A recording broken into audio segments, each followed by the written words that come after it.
This lecture will cover reading and preschoolers. The objectives in this chapter include understanding, being able to describe reading skills, knowing that there are several different methods to teach reading, and understanding our own role in the teaching of reading. Now, why does this matter so much? Why do we have such a continual conversation about early reading? Well, it's because we have a lot of different opinions about how young children learn best, and we have definitely, we're in an era where we need children to demonstrate early proficient skills in the area of literacy that's different than it was, let's say, a generation ago, as we've talked quite a bit about school readiness this semester. We do know that differences in literacy experiences are associated with varied levels of reading achievement in the early years of elementary school. So, as we've talked about before, the richness of our environment, the richness of the experiences that children have early on make a difference for the long haul. Children who start school with few experiences with literacy are unable to acquire the prerequisites quickly enough to keep up with the formal reading instruction in first grade. And some things, for example, preschool letter knowledge, that's an important predictor of first-year reading achievement. So again, we know that we have to focus on this and that we have to work hard on it so that children will not fall behind before they've even really begun. In terms of literacy gains, this is particularly meaningful for some children. Children who arrive at a disadvantage have a harder time catching up than children who do not. So what's interesting is that the richness of these early experiences make a much bigger difference for the children on this list. So children who come from a low socioeconomic status home have a more difficult time catching up if they don't have enriching early experiences. Children who are have limited English proficiency or are English language learners, that makes a difference. Now, some children, interestingly, have a disadvantage that persists into school a little bit. If children are slated to attend an elementary school with low reading achievement, then what we find is that there's generally a poverty-associated phenomena kind of even around there where there are multiple risk factors that come together. Children who speak non-standard English, if they speak a dialect of English that's substantially different from standard English, then there's a little bit of a disadvantage there that just requires a little bit of catch-up. Children who have specific cognitive deficiencies, hearing impairments, early language impairments, we find that makes a difference. Children of parents with a history of reading problems would also probably suggest that there's something kind of cognitive or like a language processing issue that might be related to reading, or dyslexia, which has like a heritable quality to it. That makes a difference. And then, of course, any child with expressive and receptive language delays, we know that there will be more difficulty in terms of making gains. Now, we know, of course, that the 4 language arts skills are interrelated. Now, print script is our writing, listening, speaking, reading, and then our viewing or visual representation, as we've mentioned before in other chapters. In terms of areas of reading instruction, we focus on phonemic awareness, phonics, comprehension, vocabulary, and fluency.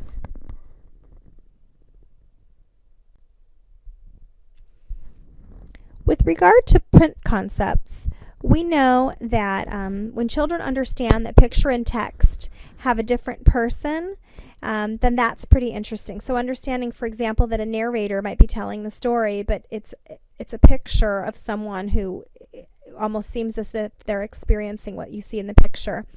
That print tells a story. Stories have predictable features. Written words are made of letters. Letters are arranged from left to right, and capital and lowercase letters have the same significance. When we look at some of the current ideas about reading, we see some of the following ideas emerging. Children who are good, strong, early readers see reading as part of an interpersonal routine. In other words, these children have been reading. They've been read to. They feel that it's relevant for them. They are engaged in reading. They notice readers focus on books. They understand that readers follow the sequence of books, and they see that stories are unique to particular books. Children who are strong in reading also understand that print provides clues to written language, and they use several strategies to interpret written language. So, for example, they'll orient themselves to books as a whole. They look at pictures, they guess at words, point to words, they try to figure out things that don't make sense, they look at context. All of those things are associated with early readers. Now, some of the objectives of reading readiness are listed for you here. And as we mentioned, they're associated with early reading. So recognizing incongruities. So for example, if you're sounding out a word and you're sounding out man, but there's a big picture of a moon, then to understand that that's an incongruity, that's an important reading skill. Recognizing context clues. Well, the whole book is about bats, and this word starts with a B and it ends with a T, and there are bats in the pictures, so that's my context. Maybe the word's bat. Acquiring the ability to listen. So some children will sound out a word and it's almost as if they don't hear themselves. But when a reader is progressing, they will hear themselves. They'll hear themselves say a word and be able to self-correct with more ability of efficiency. It works better. Children build vocabulary through experiences. So we find that oftentimes our strong readers are building vocabulary. They speak more, they express themselves more, they share that vocabulary with others, and they build critical thinking skills. Also, we expect that children will develop self-confidence if they're engaging in literacy activities, and they'll be interested in language activities, again with the left and right awareness, and have a positive attitude towards books. So all of these things are associated in the research. In terms of the sequence of reading behaviors, first we expect children to have an awareness of the function of the reading and writing process. It's kind of why it's important to be able to read and write. Increased attention to words and letters with personal significance. And then we know that reading and writing develop simultaneously, although generally because it's a more physical task, it's less passive to write than it is to read. We do see that sometimes children are still kind of almost half a step behind in writing. Also, children develop an awareness of words as separate entities. They become familiar with the appearance of many letters, and then they become aware of the sound similarities of some words. So rhyming is particularly good for that. You'll remember that we talked about the research that was associated with nursery rhymes earlier in the semester. So when we think about programs, what should be our programmatic goals? Well, in order to really answer that question, we really need to think about all of the domains of development that we're referring to. So the social, emotional, language, cognitive, and physical. And essentially, what we would say here is we would say that we need to use a literature-based program, and early readers are not generally children who engaged in formal reading instruction. They didn't come in to their 3-year-old classroom and sit at a desk and color in dittos. They were read to, and they've had informal opportunities to learn about literature and the kinds of literacy enriching experiences in early childhood that we would consider to be developmentally appropriate. The kinds of topics that we've already talked about this semester in terms of storytelling, puppetry, flannel boards, opportunities to practice writing, introduction to letters in a fun, creative, developmentally appropriate way. These should be the kinds of goals that we would seek. Some of the reading methods that are used with school-age children are listed here, and we need to be familiar with them, even if we do not teach at the school-age level, just so that we know what we're preparing children for. Now, in the natural approach, this is where children are largely read to. They get lots of adult attention and help with emerging skills associated with reading. Adults spend lots and lots of time reading to the children, answering questions about words, making letters, initiating, responding to questions. Now, the whole language approach is where a child is literally immersed in the whole scope of language, but without any letter instruction. So this is like an antiphonics approach in some ways, that you learn to read a whole word. And when you memorize the whole word by understanding the shape of it, what it looks like, then every time you see it, then you'll be familiar with it. You won't have to stop and sound it out. That's sort of the philosophy behind whole language. And what you would do in a whole language classroom is you would immerse children in literature. You'd have lots and lots of language labels, environmental print, many, many books. And we do know that we use some whole language strategies. I mentioned earlier in this lecture how children recognize McDonald's in environmental print. And that's an example of a whole language concept, that a child just saw the word, and every time they see that word, they'll recognize it. And children learn to recognize their own names, too, before they learn to sound it out. So that's the whole language approach. And then there's the decoding or phonetic reading approach. And this is where we think that children need to be able to decode or pronounce letter sequences they see on a page based on what they know about the link between spelling and sound. So it's really... it's phonics.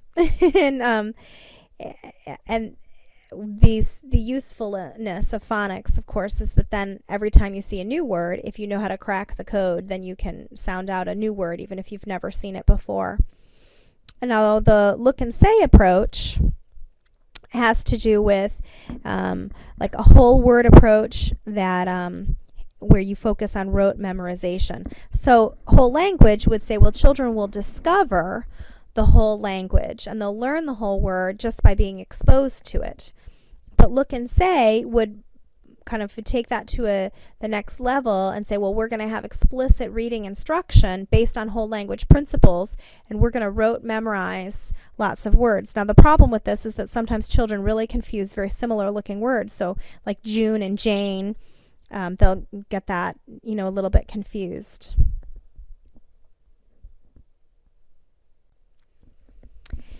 So then we have to ask ourselves, what really works the best in teaching children to read? Everybody knows that reading is so important, and we all agree that that it is kind of the it's the red apple of teaching. Reading is. So how can we know what's the best approach? Well, most people feel that a balanced approach between phonics and whole language strategies are useful. So a little bit of everything, as long as you are learning phonics, because we now know from the research that children who learned with the whole language method only back in like the 90s, or even in the 80s when that was in fashion, that they have a harder time learning to sound out words.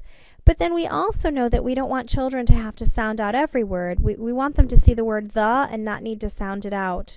So there are some words that we need to know as sight words. So a combination of both of those is very useful.